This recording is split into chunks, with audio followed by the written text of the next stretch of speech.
نستفتح الجلسة مثل ما له آباؤنا وأجدادنا وأسلافنا ورجالنا وشيوخنا الصالحون.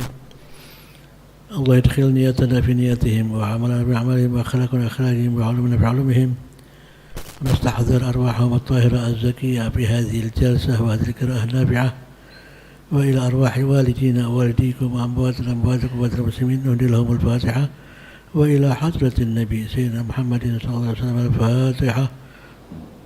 من الشيطان الرجيم. الرحمن الرحيم إياك نعبد وإياك نستعين غير المغضوب عليهم ولا الضالين.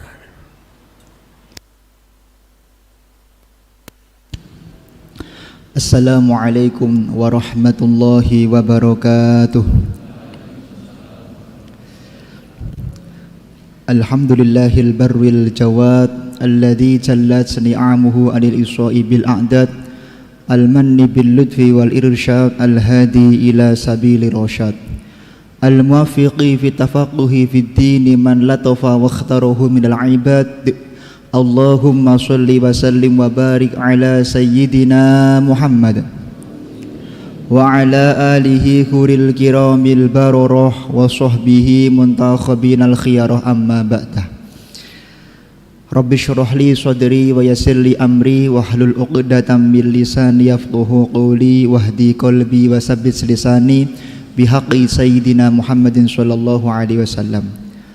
Para masyayikh yang kami muliakan, Nabil khusus Al-Habib Jamal Asghaf, insyaallah pertemuan kita di malam hari ini menjadikan sebab kelak kita dipertemukan di surganya Allah Subhanahu wa taala.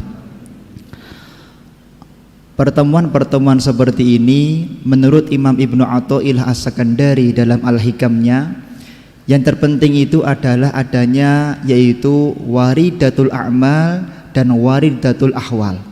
Tidak hanya zuhir saja yang datang, tapi batin juga harus dihadirkan di tempat yang mulia ini. Dikisahkan ada seorang ulama yang baru pulang dihadiri Hadramaut, Al-Habib Muhammad ibn Idrus Al-Habsyi. Beliau ketika kundur dari Hadramaut, beliau kemudian ada kesempatan untuk menghadiri pengajian yang diadakan oleh Al-Habib Abu Bakar bin Yahya di sekitar Sunan Ampel sana. Ketika hadir di sana, wah ini kesempatan nih, saya pertama kali bisa memberikan dan menyampaikan bagaimana akhlak indah Nabi Muhammad SAW. Ketika beliau duduk paling depan, ya kira-kira pengenlah diberi kesempatan kira-kira begitu. Ternyata sampai akhir Habib Abu Bakar bin Yahya tidak memberikan kesempatan. Setelah selesai kemudian beliau merasa sedikit menyesal. Kenapa kesempatan yang luar biasa ini yang dihadiri puluhan ribu orang ini aku tidak diberi kesempatan untuk menyampaikan ilmu kepada yaitu para jamaah atau menyampaikan nasihat dan hikmah kepada para jamaah. Setelah selesai, ternyata Habib Abu Bakar bin Yahya memanggil Al-Habib Muhammad. Ya Habib Muhammad, ta'al, kesini wahai Habib Muhammad. Beliau mengatakan, inni nawaina fi kalbek wasoltuhu fi kulub ila kulubihim. Ketahuilah, apa yang telah kamu niatkan dalam hatimu ingin menyampaikan ilmu-ilmu kepada seluruh jamaah di sini telah aku sampaikan melalui hatiku. Artinya apa? Untuk mendapatkan ilmu yang barokah, untuk mendapatkan ahwal, waridatul ahwal, untuk mendapatkan ilmu yang bisa kita laksanakan, maka jangan sampai kita hadir di majelis ilmu hanya dengan zuhir saja, tapi batin kita juga harus dihadirkan. Syekh Abdul Qadir Al-Jilani punya seorang putra namanya Syekh Abdul Razak bin Abdul Qadir Al-Jilani. Syekh Abdul Qadir Jilani ini dalam beberapa rijal beliau, dalam beberapa manaqib beliau, memang cara ngendikonya mungkin tidak sehebat daripada putranya, tidak selancar putranya, tapi sekali ceramah Syekh Abdul Qadir Jilani 10.000 minimal datang di tempatnya. Ada di dalam kitab yang lain, ada yang mengatakan sampai 7 torfah, 7 kilometer orang datang di setiap pengajian Syekh Abdul Qadir Al-Jilani. Sekali ngendiko Syekh Abdul Qadir Jilani, semuanya nangis, semuanya menyesali semua dosanya, semuanya ingin dekat dengan Allah Subhanahu wa taala. Pada suatu ketika putra beliau Syekh Abdul Razak ini seorang ahli hadisnya, Abdul Razak ini ahli hadis. Beliau matur kepada abahnya, wahai bapak, mbok sekali-kali saya yang ceramah. Memang Syekh Abdul Razak ini terkenal fasuhatul kalam, lisannya itu sangat fasih sekali. sangat alim sekali dan menguasai banyak ilmu dan tabakhurul ilm.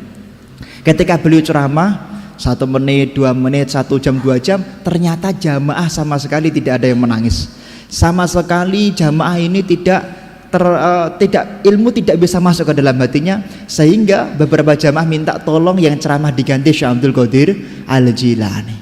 Kenapa bisa seperti itu? Disampaikan oleh Syekh Abdul Qadir, wahai Abdul Razak, kamu hanya ceramah menggunakan lisan, kamu hanya ceramah menggunakan zahir, sedangkan hatimu tidak kamu hadirkan kepada hatinya para jamaah, dan hatinya jamaah tidak dihadirkan di dalam majelis tersebut.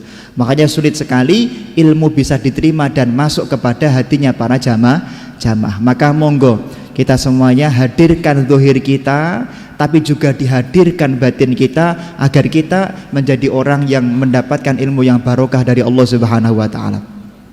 Hadirin yang dimuliakan oleh Allah Subhanahu wa taala, tema di malam hari ini adalah tentang memuliakan tamu. Tamu ini tema ini merupakan salah satu tema yang sangat dicintai oleh Nabi Muhammad SAW. Guru kami Sayyidil Walid Syekh Muhammad bin Ali Ba'atiyah menulis satu kitab berjudul Sulukul Asasiyah, yang kami nanti merangkum dalam beberapa ceramah. Dikatakan, man kana yu'minu billahi wal yaumil akhir falyukrim dhaifah.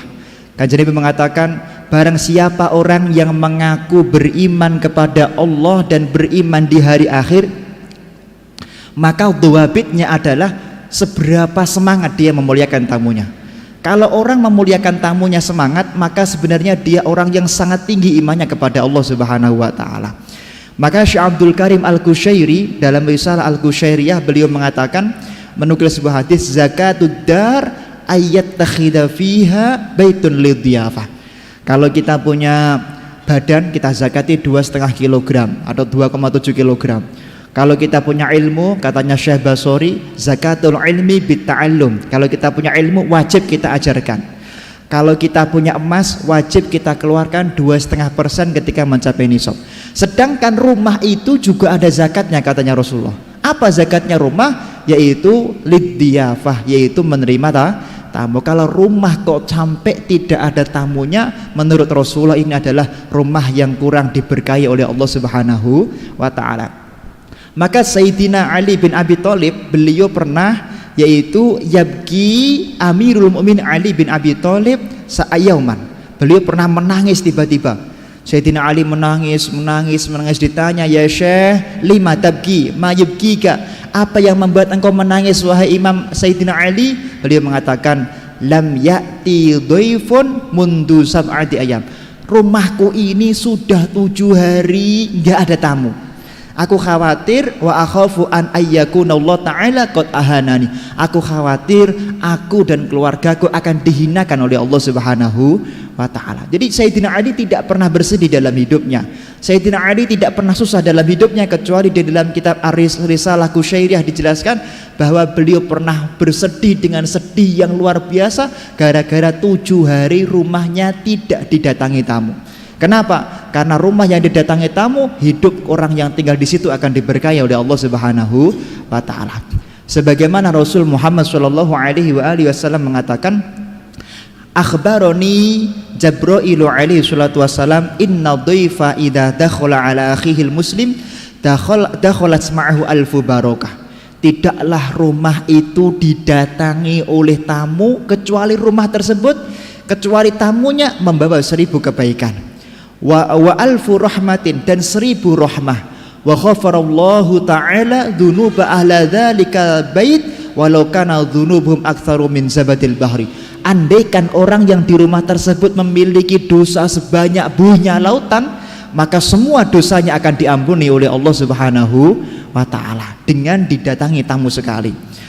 Kemudian dikatakan, wa a'tahullahu ta'ala thawaba alfi syahidin. Orang kalau mau memuliakan tamu, mengagungkan tamu, memuliakan tamu tersebut, maka akan diberi pahala seperti pahalanya orang yang mati syahid. Ada yang mengatakan 1000 orang yang mati syahid. Wa kutiba lahu bi kulli luqmatin akalaha ad-dhaif thawabu hajjatin mabruratin wa umratin maqbulatin. Dan barang siapa orang yang diberi tamu oleh Allah, kemudian nyugui tamunya, jadi tamunya disuguhi, maka bikulli lukmatin, setiap satu suap makanan yang dimakan oleh tamu tersebut, Allah memberikan pahala kepada tuan rumahnya, yaitu seperti pahala 1 kali haji dan 1 kali umrah. Maka besar sekali pahala kita memuliakan tamunya Allah Subhanahu wa ta'ala. Kenapa? Ad-duyuf ya'ti bil barokah. Karena tamu datang ke rumah kita itu akan membawa berkah dari Allah Subhanahu wa ta'ala. Ini kaidah ini sering disampaikan oleh para kiai. Wa banallahu ta'ala lahu madinatan fil jannah.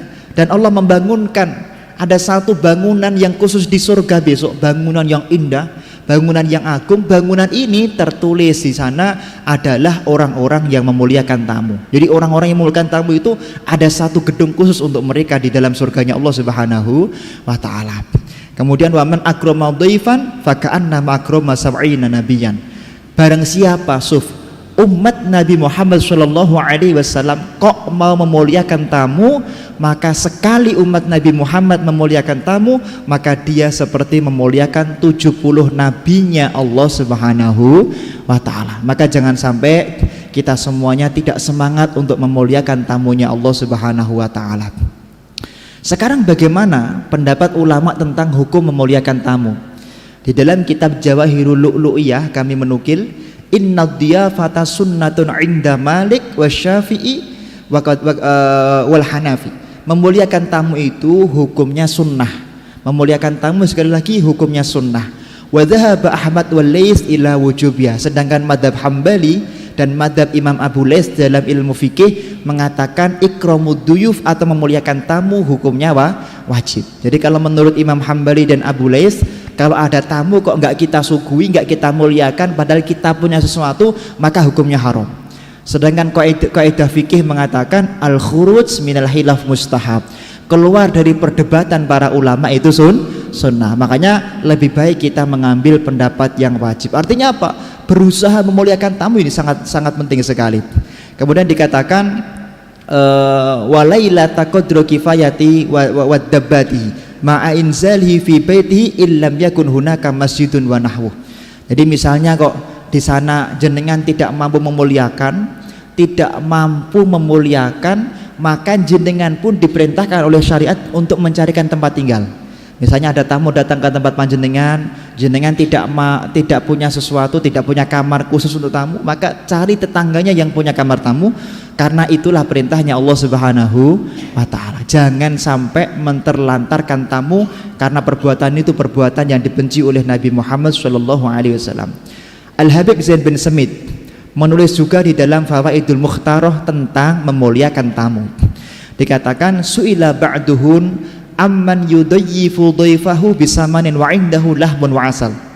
Syekh, bagaimana pendapat Anda kalau ada orang itu punya madu, punya daging, sedangkan tamunya hanya disuguhi yaitu minyak saman atau makanan yang murah, kira-kira begitu. Bagaimana pendapat Anda? Bagaimana fatwa Anda wahai Habib Zain bin Semit? Faqala dzalika ar-rajul la yu'minu billahi wal yaumil akhir. Orang yang punya makanan enak, punya madu, punya daging, kok tamunya hanya disuguhi minyak saman, maka sungguh orang tersebut tidak pantas disebut orang yang beriman kepada Allah Subhanahu wa ta'ala. Dikatakan man kana yu'minu billahi wal yaumil akhir falyukrim dhaifah. Kemudian Habib Zain bin Semit menukil satu hadis yang sahih, barang siapa orang yang diberi tamu tidak dimuliakan, maka dia tidak bisa beriman tidak disebut orang yang beriman dengan sempurna kepada Allah Subhanahu wa ta'ala. Maka monggo kita semuanya muliakan tamu kita. Kalau misalnya kita bangun rumah, pertama yang perlu kita pikirkan bagaimana ruang tamunya, bagaimana membuat nyaman para tamu-tamu kita, dan inilah yang kemudian dicontohkan oleh para guru-guru kita. Sayyidul Walid Syekh Muhammad bin Ali Ba'atiyah kami tahu sendiri, karena kami ro'an ketika kami masih belajar di Hadramaut, itu ruang tamunya Masya Allah dimuliakan sedemikian rupa, karena beliau tahu betapa pentingnya dan betapa anjuran Nabi Muhammad memuliakan tamunya Allah Subhanahu wa ta'ala. Imam Ibrahim ibn Junaid, jadi bukan Junaid al-Baghdadi tapi Imam Ibrahim bin Junaid, putranya Imam Junaid, beliau pernah mengatakan begini, arba'atun la yambahi lisyarif ayyafniya minhunna. Ada 4 perkara, kalau 4 perkara ini tidak dilakukan, walaupun orang yang mulia akan dihinakan oleh Allah Subhanahu wa taala. Kok sampai ada orang yang derajatnya tinggi, hampir jadi wali, hampir jadi orang yang mulia, kok tidak melakukan salah satu dari 4 ini, maka saat itu juga akan dihilangkan kemuliaannya oleh Allah Subhanahu wa taala. Yang pertama, qiyamuhu min majlisi abih. Kalau kita duduk di majelis ilmu, ada yang lebih sepuh, kemudian kita berdiri. Kalau sampai tidak memuliakan yang lebih sepuh, maka orang tersebut akan cenderung dihinakan oleh Allah Subhanahu wa taala. Sebagaimana pernah kami kisahkan di dalam kajian hari Senin pagi beberapa waktu lalu. Dan kami pernah menyampaikan di satu khutbah di sini, mengambil dari kitab Tuhfatul Ahwadi, syarah daripada Sunan At-Tirmidzi, wala ana akhirul qaumi awwalah. Salah satu sebab suatu kaum itu akan dipersulit rizkinya oleh Allah, salah satu sebab suatu kaum itu akan diberi banyak musibah dan cobaan oleh Allah. Kenapa? Karena tidak memuliakan yang lebih tua, tidak memuliakan yang lebih senior. Ini bahaya sekali seperti itu. Dan ini pernah terjadi di zaman, yaitu setelah Imam Abi Yazid Al-Bustami.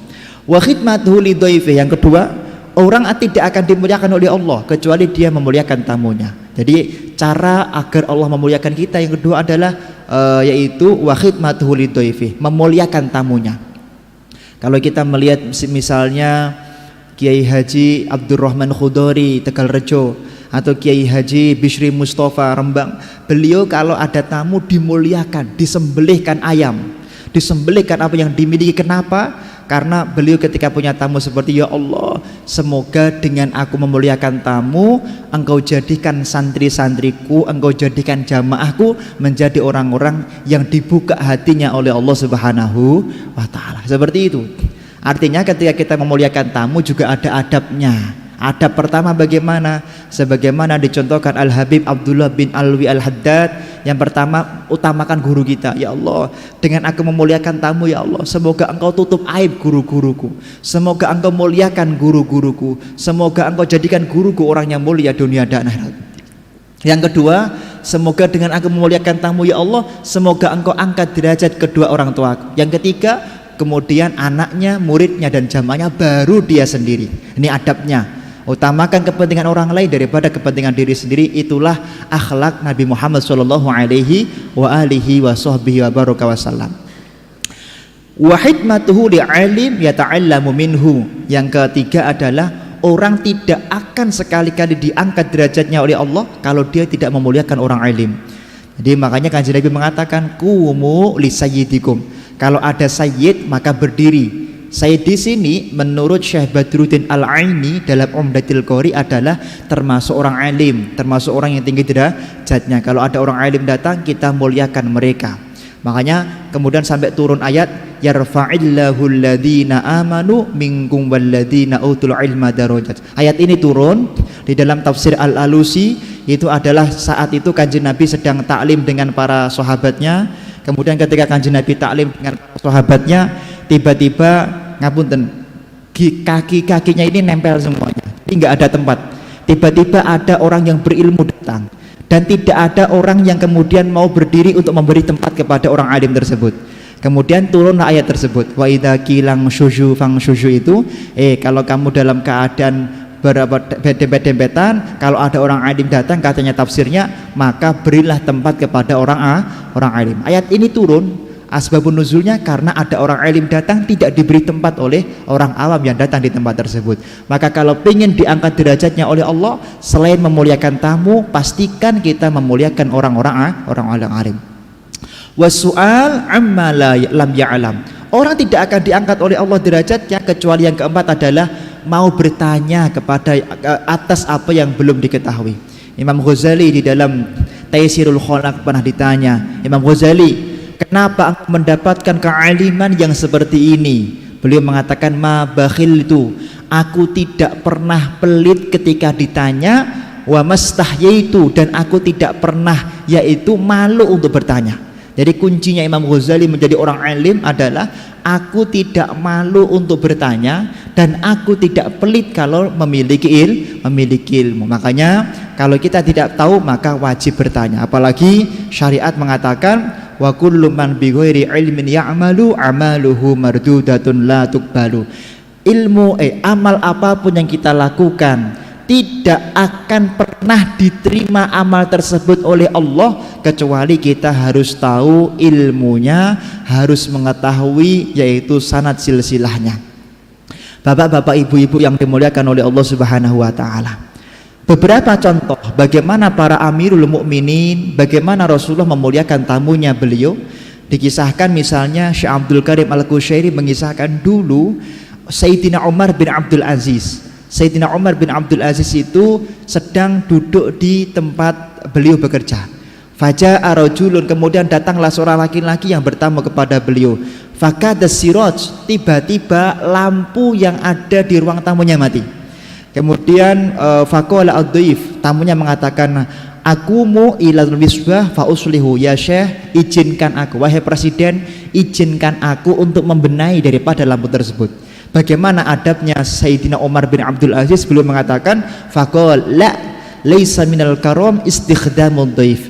Sungguh meminta tolong kepada tamu untuk membenarkan atau menyuguhi atau membenarkan daripada apa yang di rumahnya, itu termasuk perbuatan yang tidak memuliakan tamunya Allah Subhanahu wa taala. Maka walaupun presiden, walaupun seorang khalifah, Sayyidina Umar bin Abdul Aziz membenahi sendiri lampu yang rusak di rumahnya tersebut. Kenapa? Tidak mau. Bahkan Sayyidina Malik bin Anas atau Imam Maliki, beliau juga mencontohkan bagaimana adab ketika kita punya tamu. Ditulis di dalam kitab Al-Mustatrof, ini salah satu kitab yang dikarang oleh yaitu Syekh Muhammad. Di dalam kitab Al-Mustatrof dikatakan, nazalal Imam Asy-Syafi'i radhiyallahu anhu bil Imam Malik radhiyallahu anhu. Imam Syafi'i pernah berkunjung kepada rumah gurunya. Imam Syafi'i pernah berkunjung kepada rumahnya Imam Malik untuk silaturahim. Kemudian fasabba bi nafsihil ma'ala yadayhi.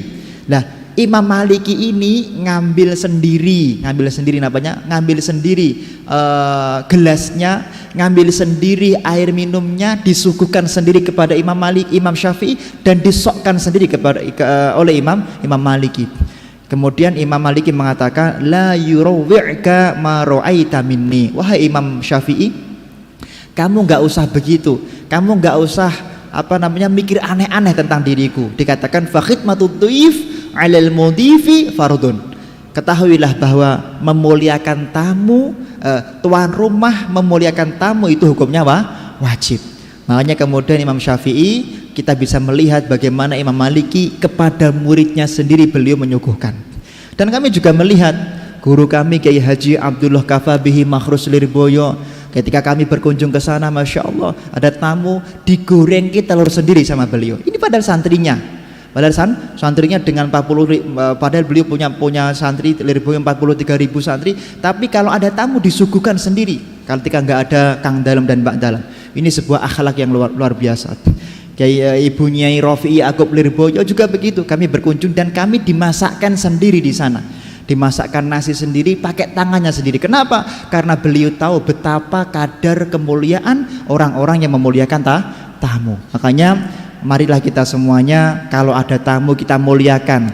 Orang yang memuliakan tamu akan mendapatkan kemuliaan yang sangat agung dari Allah Subhanahu wa taala. Salah satu ulama yang terkenal yang ada di Hadramaut adalah Al-Habib Sholeh bin Abdullah Al-Atos. Kami ziarah ke makam beliau. Al-Habib Sholeh bin Abdul Al-Atos, idza qadimal adyaf alaihi wa aradu annau yudfi usiraj wa ya'ti biduhni. Beliau kalau ada tamu kok ngantuk sekali, kalau tamu tiba-tiba kok ngantuk sekali, maka beliau mencari 1000 cara bagaimana kemudian beliau tetap bisa memuliakan tamu tersebut. Hal ini hampir sama dengan Mbah Maimun Zubair. Mbah Maimun Zubair itu kalau nggak pernah menolak tamu, siapapun tamunya diterima 24 jam. Kalau beliau maka masuk ke kamar sebentar, tamunya dipersilahkan di tempat yang paling mulia, disuguhi yang paling mulia, kemudian nanti diminta kembali lagi. Ini adab ketika kita memuliakan tamu dalam keadaan sangat capek. Yang jelas tidak boleh kita tidak memanfaatkan kesempatan yang mulia dari Allah tersebut. Ketika kita diberi kemuliaan, yaitu diberi tamu, maka marilah kita semuanya pakai kesempatan tersebut untuk menjadi orang yang mulia di mata Allah Subhanahu wa taala. Sayyidina Umar bin Khattab pernah ditanya, Sayyidina Umar, kana idza ja'ahu dhaifun qama bi nafsihi yakhdimuhu. Sayyidina Umar itu punya kebiasaan, kalau ada tamu, Umar bin Khattab ya, kalau tadi Sayyidina Umar bin Abdul Aziz, ini Umar bin Khattab. Kalau ada tamu, maka beliau sendiri yang berdiri, nggak pernah meminta kepada khotimnya. Beliau sendiri berdiri dan beliau berdiri di depan pintunya. Kemudian faqila lahu fi dzalik faqal, ya Sayyidina Umar, kamu kan seorang khalifah, seorang presiden. Kenapa kok kamu sendiri yang menyambut tamu kamu? Harusnya kan harus protokoler ya, anak buahnya dulu, kemudian pasukan pengawal dulu, baru kepada engkau. Kenapa kamu itu menjadi penerima tamu dan engkau ada di garda paling depan? Beliau mengatakan, sami'tu Rasulullah sallallahu alaihi wasallam yaqul, karena aku pernah mendengar Nabi Muhammad sallallahu alaihi wasallam pernah ngendiko, al malaikatu yaqumuna fi manzili fihi dhaifun. Rumah manapun, katanya Rasulullah, kok di tempat tersebut itu ada tamu, maka malaikat akan berebut untuk duduk di depan rumah tersebut atau berdiri di depan rumah tersebut. Fa ana astahyi an ajlisa wal malaikatu qaimun. Dan aku malu, mosok malaikat-malaikat di sekitar rumahku itu berdiri merahmatiku, mendoakanku yang punya rumah, malah aku kemudian duduk-duduk tidak menyambut tamu. Makanya setiap ada tamu, aku sendiri yang akan menyambutnya. Ini adalah akhlak daripada Sayyidina Umar bin Khattab. Hadirin yang dimuliakan oleh Allah Subhanahu wa taala. Syekh Abdul Wahab Asy-Sya'rani juga memberikan satu statement tentang pentingnya memuliakan tamu. Dikatakan yakhdimud dhaif bi nafsihi wa kada ashabuhu wa atba'uhum radhiyallahu anhu walamma qadima wa qad Najasyi alaihi salatu wasallam lam yumkin ahadan yakhdimuhum ghairuh. Dikatakan Rasulullah, katanya ini, kalau tadi kisahnya Sayyidina Umar bin Abdul Aziz, Sayyidina Habib Soleh, kisahnya Sayyidina Umar bin Khattab, kisahnya Sayyidina Malik bin Anas, sekarang kisahnya Rasulullah. Rasulullah itu dalam beberapa riwayat tidak pernah tidak memuliakan tamu dengan tangannya sendiri. Ini ditulis oleh beliau Imam Abdul Wahab Asy-Sya'rani. Walamma qadima wafdun Najasyi, ketika datang golongan-golongan dari golongan Najasyi, maka Rasulullah tidak mungkin kemudian beliau memuliakan sendiri. Innahum kanu li ashabina mukramin wa ana uridu an akafiahum ala dzalik. Beliau ke saat itu sebenarnya berat sekali untuk bisa menerima tamu, ya mungkin karena ada sebab yang lain, tapi beliau dalam posisi sangat lelah, sangat capek itu, beliau tetap bangkit dan memuliakan tamunya sendiri dari Najasyi. Artinya apa? Rasul telah mencontohkan kepada kita, dalam posisi dan keadaan apapun kita tidak boleh tidak memuliakan tamu yang datang ke tempat kita, karena memuliakan tamu adalah salah satu hak dan salah satu tendensi sempurnanya iman kita kepada Allah Subhanahu wa taala. Maka monggo kita semuanya kalau ada tamu, apalagi tamunya seorang ulama, dikatakan hal jalasa fi maidatil alim, barang siapa orang yang nyugui seorang ulama, nyugui orang yang soleh, nyugui orang yang alim, maka dia akan masuk surganya Allah Subhanahu wa taala. Ada satu kisah daripada seorang soleh yang mana beliau itu saat itu ada tamu. Kana rajulun dhaifun wa lam yakun indahu syai'un. Dulu ada seorang yang soleh, seorang yang ahli ibadah, di mana beliau itu didatangi seorang tamu. Yuqaddimuhu lahu siwa khalilihi alladhi yaghzu bihi. Ketika didatangi tamu, rumahnya nggak ada apa-apa, kecuali dia punya rumah yang kosong dan dia hanya punya seekor keledai, seekor kuda yang dia pakai untuk berperang dan dipakai untuk bekerja. Kemudian dia mikir, waduh, apa yang bisa aku suguhkan dan aku persembahkan kepada tamuku ini? Faidza bahahu ikraman lidhuifi wa qarrabahu lahu. Dikatakan karena yang dimiliki cuman seekor kuda tadi, akhirnya si fulan tersebut menyembelih kudanya, dimasak dan disuguhkan dengan penuh kemuliaan kepada tamunya tersebut. fanaza'athu zaujatuhu wa khasamathu wala mathu ala dzalik lihtiyajihi ilal khail. Ketika istrinya datang, istrinya melihat, oh mana kudanya wahai bapak, kudanya sudah tak sembelih, tak suguhkan tamu. Maka istrinya saat itu juga marah dan minta diceraikan oleh suaminya. Kenapa? Karena kalau kita nggak punya kuda untuk bekerja, kita mau makan apa? Ini istrinya minta diceraikan. Tapi ketulusan hati dari tuan rumah tadi memuliakan tamunya membuat Allah memuliakan orang tersebut. Dikatakan bahwasanya fafaraqaha, artinya bercerai. Faja'ahu rajulun wa qala lahu, kemudian datanglah seorang laki-laki dan dia mengatakan, bintu wa qad khatabaha katsirun minan nas. Wahai fulan, tuan rumah tadi, wahai tuan rumah, sungguh aku punya seorang anak perempuan. Anak perempuanku telah dilamar oleh banyak laki-laki soleh, karena mereka mengetahui betapa anak perempuanku dzul fadli, memiliki banyak kelebihan, hafal Quran contohnya.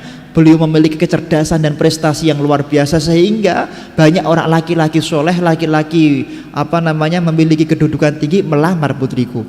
Walam uzawwijha, tapi aku istikharoi berkali-kali nggak pernah berhasil. Artinya nggak ada yang cocok. Kemudian wal'an uzawwijuka biha, tapi ketika aku melihat wajahmu tadi malam aku istikharah, aku kok mendapatkan jawaban bahwa engkau adalah orang yang mulia dan dimuliakan oleh Allah Subhanahu wa ta'ala. Memang dalam Islam, bapak-bapak, ibu-ibu, sunnahnya sebagaimana di dalam kitab Hasyiah I'anatul Thalibin atau di dalam Tuhfatul Muhtaj, irdur rajuli sholeh, atau melamar laki-laki soleh niku hukumnya sunnah. Jadi sunnahnya itu bukan perempuan nunggu dilamar laki-laki, bukan. Tapi sunnahnya kalau ada laki-laki soleh, orang yang punya anak perempuan itu melamar laki-laki tersebut. Ini di dalam banyak kitab-kitab mu'tabarah seperti itu, sebagaimana pendapat Imam Ibnu Hajar Al-Haytami, salah satu mujtahid Hawashi dalam madhab Imam Asy-Syafi'i. Jadi sunnahnya melamar. Nah, jenengan punya anak putri yang kira-kira sudah cukup, ada laki-laki soleh, dilamar, jangan menunggu melamar. Ini pendapat para ulama madhab. Fatazawwajaha, kemudian laki-laki tadi mau menikah dengan putrinya si fulan yang sangat cantik dan memiliki banyak kelebihan. Wa ba'atsa biha ilahi wa ba'atsa ma'aha asyratan minal khuyul. Lah kemudian yang anehnya, mertuanya itu membawa 10 kuda yang hebat-hebat, kuda yang besar-besar sebagai bentuk syukurnya karena memiliki menantu yang soleh. Makanya jangan sampai kita eman-eman kalau ada tamu pun pasti diganti oleh Allah Subhanahu wa ta'ala, pasti kita dicukupi oleh Allah Subhanahu wa ta'ala kalau kita mau memuliakan tamu-tamu kita. Di dunia ini ada hewan yang dimuliakan oleh Allah Subhanahu wa ta'ala. Selain kodok ini makruh kita bunuh. Kemarin telah kami sampaikan dalilnya dari kitabnya Habib Zain bin Smith. Salah satu hewan yang juga tidak atau makruh dibunuh itu adalah burung hudhud. Burung hudhud ini tidak Allah cintai kalau kita bunuh. Kenapa? Di dalam Hasyiah I'anatul Thalibin, hasyiahnya I'anatul Thalibin ini karya Imam Bakri Syatoy. Uridu an antakuna dhifi anta wa iskaruka yauma kada bijazurati kada.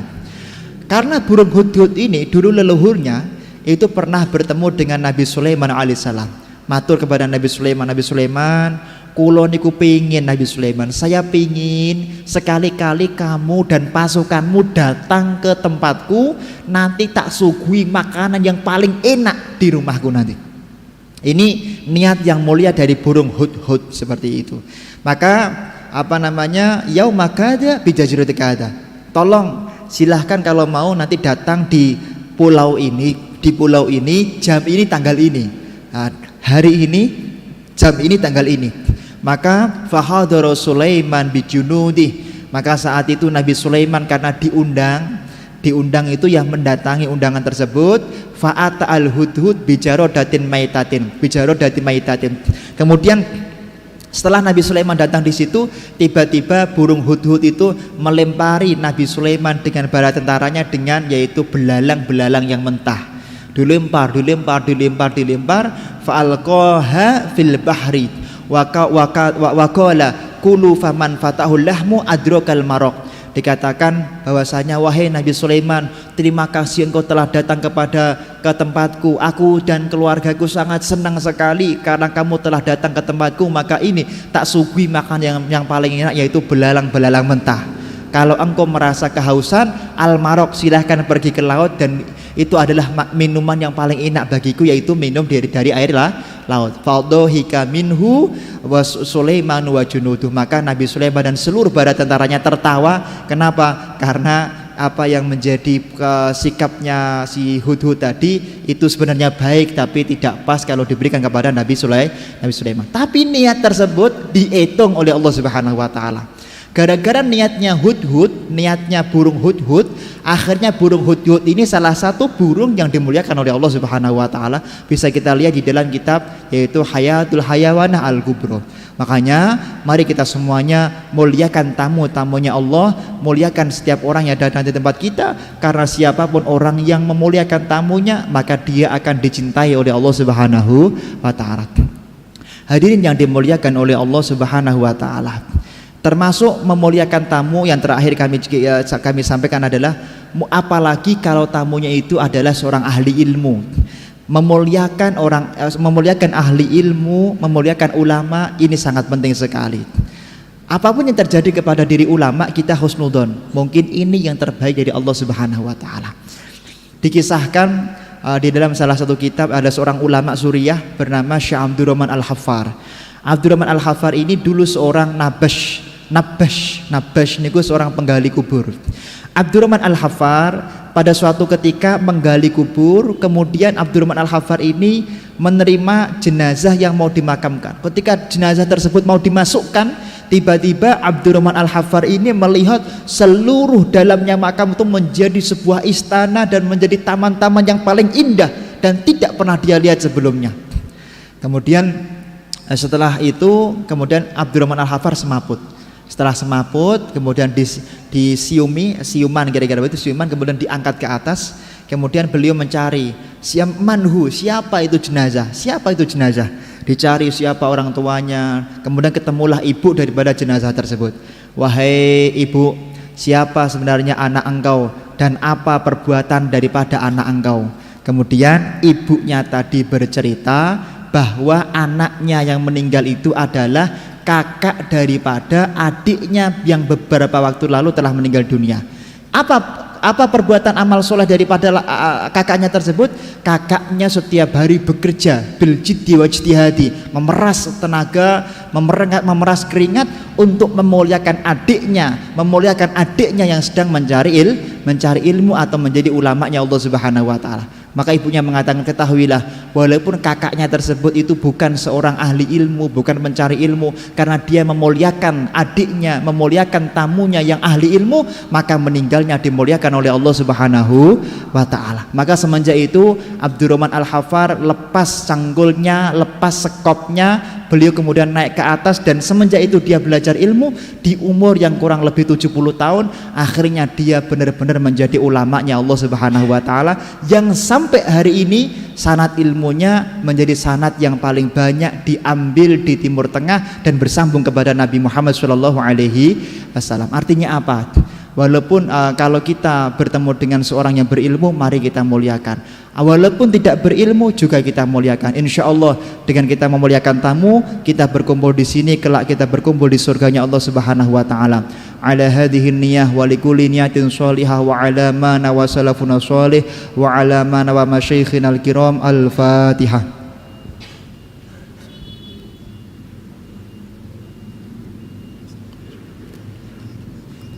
Sekian dari kami, mohon maaf banyak khilafnya. Assalamualaikum warahmatullahi wabarakatuh.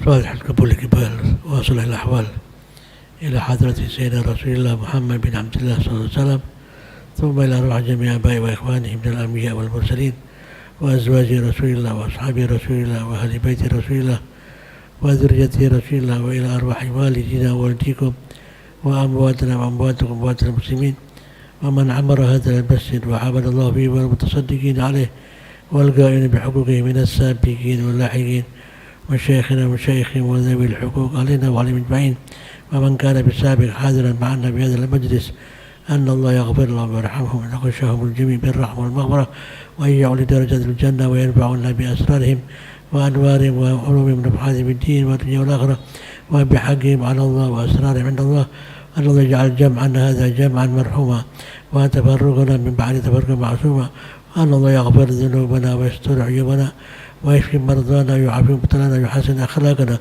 ويوسع أرزاقنا من غير تعب ولا مشقة، مع اللطف والعافية والصحة والسلامة والتوفيق والهداية، ويجعلنا وإياكم من الذين يستمعون القول فيتبعون أحسنه، ويتوب العمل عمركم في طاعة الله ورسوله، ويتكرم علينا وعليكم بسم الخاتم عند الموت في خير والعافية والسلامة ورضاه، وإلى حضرة النبي سيدنا محمد صلى الله عليه وسلم. الفاتحة. أعوذ بالله من الشيطان الرجيم. بسم الله الرحمن الرحيم. إياك نعبد وإياك نستعين ولا الضالين. يا ربنا اعترفنا بأننا اقترفنا أسرفنا على لظى أشرفنا، فتب تغسل كل حوبة واستر لنا العورات،